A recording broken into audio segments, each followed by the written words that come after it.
This is the ultimate Ruby guide in Call of Dragons. After this video, you're going to know where exactly Ruby have to be used, the talent trees, basically everything you need to know for this hero in Call of Dragons. So first thing first, where we can actually use this hero, let's start from there. Where is the place we can actually use it? It's actually for the PvP. I'm going to straightforward tell you it's for PvP. It's not good for the behemoths in general, and this is basically the two places, PvP and PvE, and this hero is purely for PvP. The reason behind is doing some damage factors, and those damage factors is not it's not that good for the behemoths. But in PvP, I believe this hero can do crazy amount of damage. So after we already know where we can actually use this one, and it's for open field, I want to point out this thing because we're having the rally, garrison PvP, we're having the open field PvP. It's like two different directions. This hero is for open PvP, the best place where you can actually use Ruby. So what is the strong sides of this hero? Well, this is one of the heroes that one of the not many marksman heroes in Call of Dragons that is doing actually AoE damage.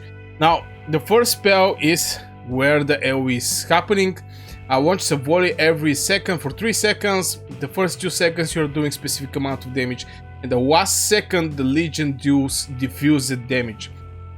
Obviously the first 2 seconds is going to be 300 and the last second is going to be 1.1k, but this spell is actually get boosted. We're going to jump over the spells also, but yeah, just this is the strong side of Ruby, because if you have a lot of infantry stuck at one place like fishes, you're going to do tremendous amount of damage with this marksman.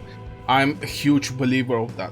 So let's talk about a skill build order. Which skills is the most important for this hero? So at any stage of the development of the Ruby in Call of Dragons, you get the best value for this hero, because we're looking for this one. Even though it's half builded, we want to have the best value for the half builded Ruby. So obviously it's going to be the first spell, max it and level it up. After this, I can strongly suggest going with the fourth skill. The Legion, why the fourth skill? The Legion gets like 10% HP when dealing damage via normal attack or an extra normal attack. The Legion has 25% chance to get 1 stack of Spark Mark. This can go up to 5 stacks. The next time the Ruby fires the volley, basically her rage skill, this is actually pretty decent booster for her rage skill. That's why I'm saying first the rage skill, after is this spell, just to boost this rage skill.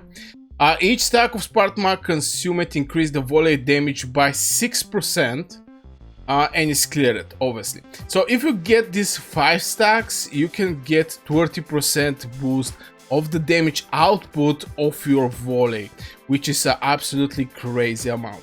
The thing I also like here is you're also going to get little survivability, like extra 10% HP. Not many HP buffs we're having in Call of Dragons, to be fair. Mostly it's like defense, attack related buffs, and not that many HP. Now after this spell, the third spell that you should focus is actually the third one. Legion Marksman deals 10% more damage and getting like 20% defense. And this one, the final one, is a skill that I really don't like. The reason behind is when in the field, the Legion get 5 rage or 20 rage every second for 5 seconds after entering in the battle. This is after you enter in the battle. Afterward, the Legion get 10% march speed and 10% physical attack until battle ends. So this is for something for one battle. You get this march speed bonus and physical attack bonus. The thing that I really don't like here is this effect can be triggered every 30 seconds. 30 seconds is so much time. For 30 seconds, you can have executed the rage skill like 3-4 times. Strongly depends how many rage you're going to receive. So 30 seconds is a huge time for me personally. That's why I really don't like this this spell here. But the awakening of this hero is crazy. This is one of the best awakenings in Call of Dragons. During the battle, the Legion has 25% chance to launch an extra normal attack against one random enemy Legion within the range, prioritizing the Legions that is further away. This effect can be triggered once every 3 seconds. Just the awakening is giving you this chance to add extra normal attack. Knowing that the marksman is having the biggest attack in Call of Dragons, you can understand that if there's like 2-3 infantry legions, because 95% from the time you're going to hit the infantry, the game is trying to make the marksmen powerful enough to actually fight with the mages with this magic damage reduction and march speed increase. But till you get decent stacks for this magic damage reduction and this march speed, you're going to be on half HP from the mages. So you know, it's like that and that. So, but still, I believe this awakening is for sure something that you have to think over. It's absolutely wild and absolutely crazy. So the order is going to be first spell, fourth spell, third spell, finally this one, and awakening. Now let's talk about the Tower tree. Obviously this hero is on precision, so I'm going to copy just the Margaret precision Tower tree. This is precision Tower tree for my mages, for the what was the name, for Celestials. But if I'm going to share with you the Tower tree of the Syndrian, this is what I'm using on the Syndrian. Most likely I'm going to use absolutely the same for Ruby. But yeah, with the Tower tree, here's the thing with the Tower tree. You can experiment with the Tower tree till you actually get some decent results. And the way I'm going to share with you how to test that thing is don't test it in the PvP. This is one of the biggest mistakes people are doing, is I'm going to test this hero in PvP. The only way you can actually test a hero in PvP is when you're tested against hero that is not moving and is not doing even against hero is not I mean, even against same hero with the same amount of troops, with the same awakening and artifacts. Just because the pet may crit, the counter attack may crit, there is so many conditions. The best way you want to test something is against same Darkling Patrols. You're fighting against level 39 Darkling Patrols. You test the first hero, you see how he perform against these Darkling Patrols, and after this you just search for other level 39 Darkling Patrols and you perform the next test. This is the way I'm testing, and this is the way the test should be done. Just giving you some extra tip in this video. So yeah, if you enjoy this type of things, don't forget to hit one like. Also subscribe for this channel for Call of Dragons videos. So yeah, let's continue with the next thing. Is going to be the pets. Now, interesting thing about the pets is right now we're having one very interesting pet, and this is the Wind Whistle, which for me personally is absolutely wild pet. The reason behind is going to be very easy to be builded. From point of very easy to be builded, don't get me wrong, it's not going to be very cheap, but it's easy to be builded. Now what this pet is doing is inflict Blainstorm upon target legion, dealing some physical damage. Now what is important here? Yeah, the physical damage, we understand that, but enemy legions within the Blainstorm area of effect lose 20% march speed for 2 seconds. It's not said how many legions can be swayed by this 20% march speed. When the legion commanders cast the rage skill, Blainstorm increase by 1 second every one normal attack the legion launches.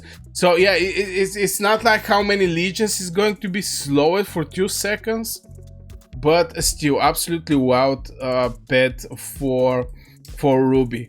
The other spell is getting more damage from this Blade Storm, and at the end of the day is going to be more critical rate.